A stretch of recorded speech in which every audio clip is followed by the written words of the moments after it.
Hello dear students, good morning to all of you. I am Archana Jha from Star Plus Public School. Now I am going to teach you the 24th chapter, the role of the Constitution and the first chapter of civics in class 8. First of all, I am going to introduce what is Constitution. सबसे पहले हम संविधान के बारे में जानेंगे. India's constitution was passed on 26 November 1949 by the Constituent Assembly and came into force on 26 January 1950. It was introduced by Dr. B.R. Ambedkar. He was the first law minister of India. Bharat का संविधान जो है वो 26 नवंबर 1949 में संवैधानिक सभा के द्वारा जो है वो लाया गया था और 26 जनवरी 1950 में सुचारू रूप से जारी किया. इनके जो रचयिता थे वो डॉक्टर B.R. अम्बेडकर थे, जो हमारे भारत के पहले कानून मंत्री थे. ठीक है.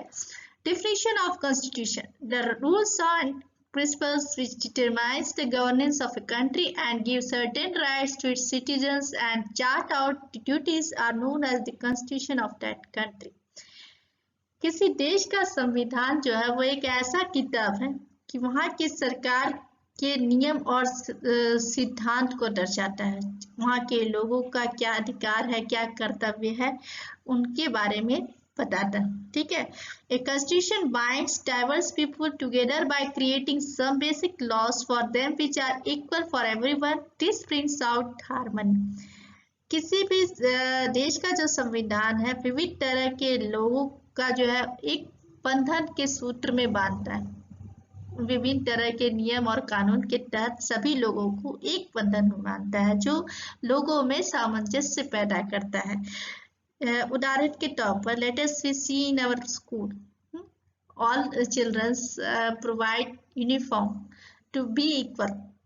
जैसे कि हम लोग विद्यालय में देखते हैं. सिंपल उदाहरण एक विद्यालय के तौर पर लिया जाए कि हर एक बच्चे को यूनिफॉर्म क्यों प्रोवाइड किया जाता है, ताकि जितने भी बच्चे जो हमारे विद्यालय में आते हैं, कोई गरीब घर से आते, कोई अमीर घर से आते, कोई अलग कल्चर के रहते हैं, सभी बच्चे एक जैसे दिखने के लिए ये नियम कानून बना गया है स्कूल में कि डिफरेंट तरह के बच्चे एक यूनिफॉर्म में नजर आने की वजह से सभी बच्चे एक जैसे दिखते हैं. ठीक है. और एक क्लासरूम में देखते हैं कि सभी बच्चे एक रंग का जो कवर लगा के रखता है, जिससे ये लगता है कि जैसे एक किताब ना कवर लगाने के बाद अगर किसी किताब फटी भी है तो वो पता नहीं चलती है. तो सभी के बुक्स एक तरह के लगते हैं. ठीक है. तो ये कानून जो होता है वो जितने भी विविध तरह के लोग हैं सबको एक सूत्र में बांधे रखता है. नियम के मदद से उनके जो नियम है उनके बेसिक लॉ के मदद से सभी लोगों में एक बंधन बांध के रखता है. What does Constitution provide? ये संविधान क्या देता है? Constitution gives us information about the composition and structure of the government, the powers and function of the government and rights of the people. हमारे देश का जो संविधान है वो उस सरकार की जो संरचना और मात्रा को और सरकार के जो है पावर शक्ति और उनके कार्य के लिमिटेशन को भी दर्शाता है. ठीक है. The limitation of the power and functions and the rights of the people, उन लोगों के अधिकार को भी दर्शाता है. ठीक है. किसी भी पोस्ट का क्या लिमिटेशन होता है, उनके पावर्स क्या है, ये सब. Why do we need law? हमें कानून की आवश्यकता क्यों पड़ती? In a large and democratic country like India, needs and aspirations of people are many and varied. There are chances of conflicts of arise. To maintain order in the society and to ensure the welfare of the people, laws are needed. The Constitution establishes the rule of law. हमारे भारत के विशाल भारत में एक क्या लोकतांत्रिक देश है हमारा भारत जो है, वहाँ पर जो है लोगों की महत्वाकांक्षा बहुत बड़ी है. ठीक है. तो इससे क्या होता है कि बहुत लोगों में जो है जो इच्छा महत्वाकांक्षाएं अधिक रहने के कारण जो है दिन प्रतिदिन क्या होता है, लोगों में लड़ाई द्वेष संघर्ष उत्पन्न होती है. इन समाज में और लोगों के कल्याण के लिए जो है नियम की आवश्यकता पड़ती है, और संविधान जो है हमारे देश में कानून का नियम बनाता है।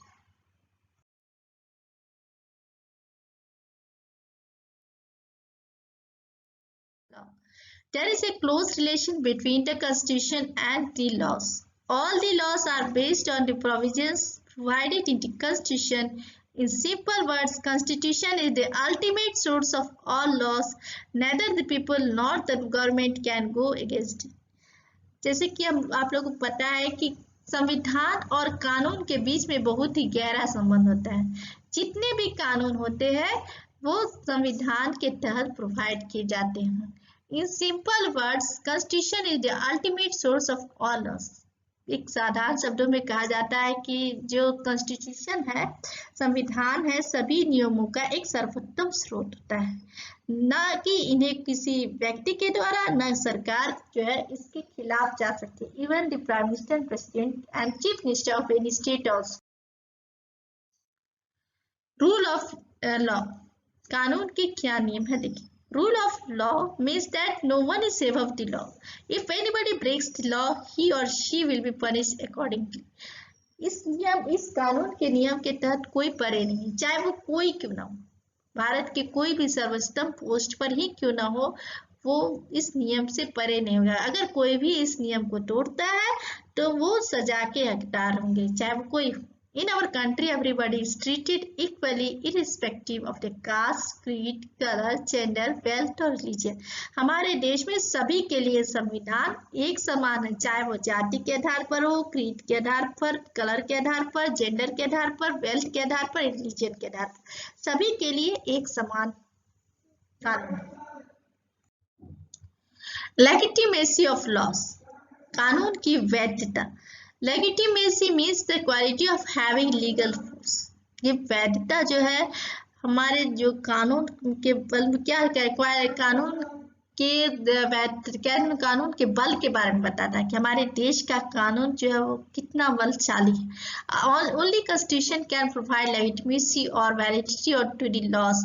संविधान के तहत ही ये जो है नियम पर, कोई भी नियम पर जो है कानून के नियम पर जो है वैधता हासिल की जा सकती है। We can find many unjust social practices like untouchability, caste system, etc. prevalent in our society. The Indian government has passed some laws in order to ensure social, economic, political justice, equality of status and opportunities to achieve this purpose. In such a case, the government has to take the initiative to force the change to implement the provisions of the Constitution. Some such laws are as follows. They are the Dowry Prohibition Act 1961, Indecent Representation of Women Prohibition Act 1986, the Commission of Sati Prevention Act 1987, Prenatal Diagnostic Techniques Regulation and Prevention of Misuse Act 2005. हमारे देश में जो बहुत सारी सामाजिक कुरीतियां होती जा रही है, राजनीतिक, ये छुआछूत, कास्ट के आधार पर, ठीक है, बहुत सारे जो कुरीतियां होती जा रही है, उनको दूर करने के लिए हमारे देश के संविधान के द्वारा जो है बहुत सारे नियम एक्ट पास की गई है, जैसे कि दहेज निषेध प्रथा एक्ट, ठीक है, महिलाओं के महिलाओं के लिए जो अभद्र व्यवहार होता है उनके लिए एक्ट 1986 में, सती प्रथा का एक्ट 1987 में, भ्रूण हत्या के खिलाफ एक्ट 2005। सबसे पहले हम पढ़ेंगे दहेज निषेध प्रथा एक्ट, ठीक है, 1961 में इस एक्ट का प्रावधान हुआ था। Some of the laws passed by the Indian government. Dowry is the money of gift that parents give to their daughters at that time of their marriage. This practice is quite common in India. Slowly it grew into a social problem as family of boys and started demanding huge sum of money from the daughter's parents. To curb this issue, the Indian government passed Dowry Prohibition Act 1961. According to this act, if anyone is found giving or taking dowry would be fined and imprisoned for not less than a period of 5 years and with the fine which shall not be less than 15,000 or amount of the values of such dowry, whichever is more. It extends to the whole India except the state of Jammu and Kashmir. ये dowry जो है, दहेज प्रथा जो है भारत में प्राचीन काल से चली आ रही है। इस प्रथा में होता क्या था कि शुरुआत में माता पिता अपनी बेटियों को गिफ्ट के तौर पर जो है कुछ पैसा या सामान दिया जाता था, लेकिन धीरे धीरे जो है ये प्रथा जो है वो बढ़ती ही गई। लड़के वाले का मन बढ़ने लगा और वो लड़की के परिवार को जो है वो शोषण करने लगे, वो गिफ्ट्स के लिए तो पैसा के लिए। ये बहुत विशाल रूप में बढ़ गया, तो इसको हटाने के लिए भारतीय सरकार ने दहेज निषेध प्रथा एक्ट 1961 में पास किए थे। इस प्रथा के तहत जो है जो भी पेरेंट्स जो लड़के वाले जो है अगर लड़की वाले या दहेज लेते हुए या देते हुए पकड़ाते थे तो 5 साल की सजा और 15,000 जुर्माना के तहत और उससे ज्यादा भी। जम्मू कश्मीर के अलावा इस सारे राज्यों में, भारत के सारे राज्यों में ये जो है एक्ट पास हुआ। इसके अलावा अगर कोई लड़के वाले अगर लड़की वाले को अगर शोषण कर रहे हैं, दहेज के लिए परेशान कर रहे हैं, तो लड़के वाले को 6 महीना की सजा दी जाती थी वार्निंग के साथ। Indecent representation of women prohibition act 1986, ये महिलाओं के साथ जो है विज्ञापन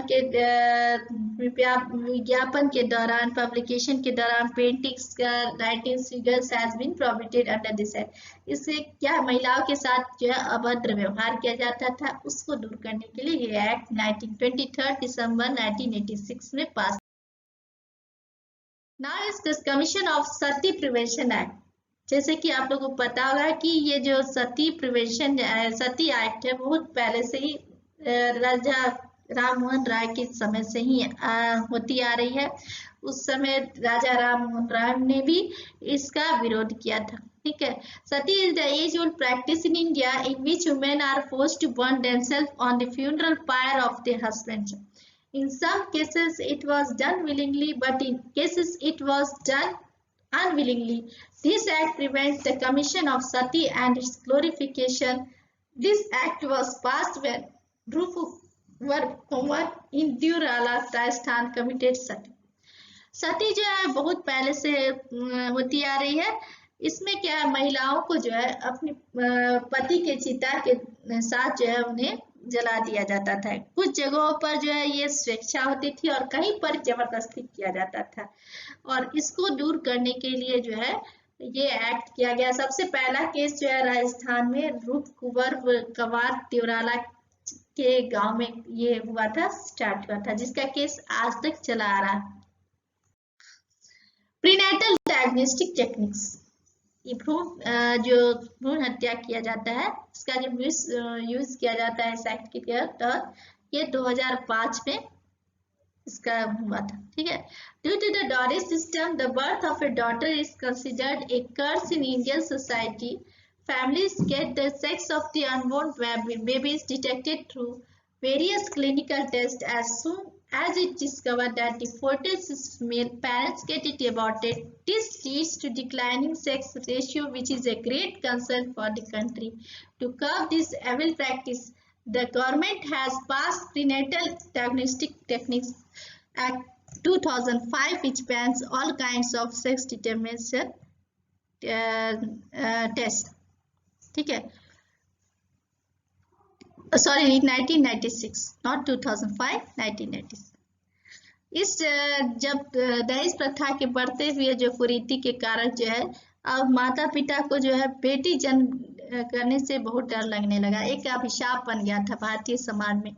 तो जब भी यह पता चल जाता था उनके बेटी के जन्म होने से पहले ही क्लिनिकल टेस्ट के द्वारा जो है उन्हें जो है पेट में ही भ्रूण हत्या करवा दिया जाता था।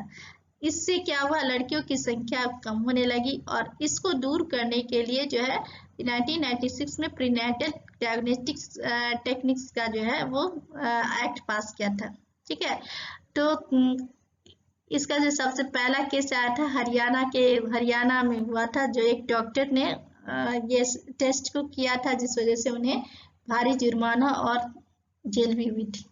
ठीक है, इस एक्ट के तहत अगर कोई माता पिता या डॉक्टर पकड़ा जाते हैं तो उन्हें पनिशमेंट मिलती है।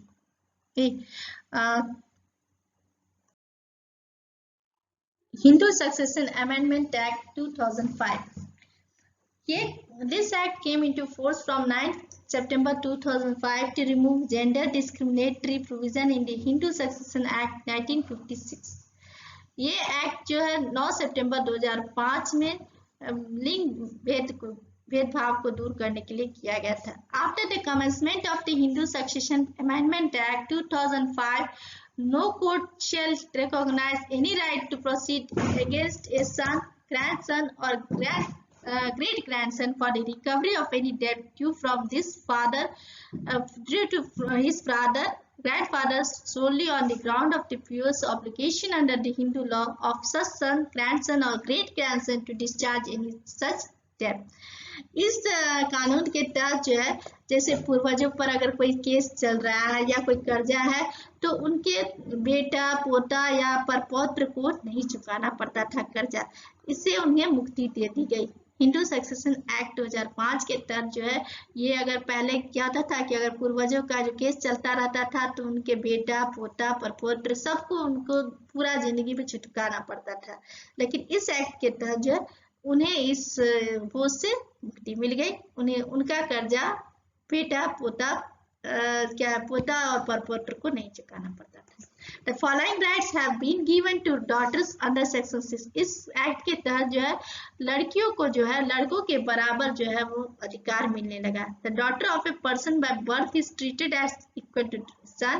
The daughter has the same rights in the parental property as she would have had if she had been a son. अगर किसी पेरेंट्स को अगर कोई पुत्र है तो डॉटर भी उसकी सेम अधिकार है अपनी पेरेंट्स प्रॉपर्टी. ठीक है. The daughter shall be subject to the same liability in the said parental property as that of a son. पुत्र के बावजूद उन्हें उनके प्रॉपर्टी पर समान अधिकार मिलेगा. The daughter is allotted the same share and is allotted to a son. पुत्र के साथ साथ बेटी को भी उनके सारे जायदाद में शेयर की हकदार होगी. The share of the predeceased daughter shall be allotted to her surviving child. अपने जो है बच्चों का निवारण करने के लिए जो है, अपने वो पूर्वज का जो है वो पूर्वज के जितने भी प्रॉपर्टी है उनकी वो हकदार होगी और शेयर कर सकती इस हिंदू सक्सेशन एक्ट 2005 के तहत. Now this chapter will be continued in next part too. Now thanks. That's all.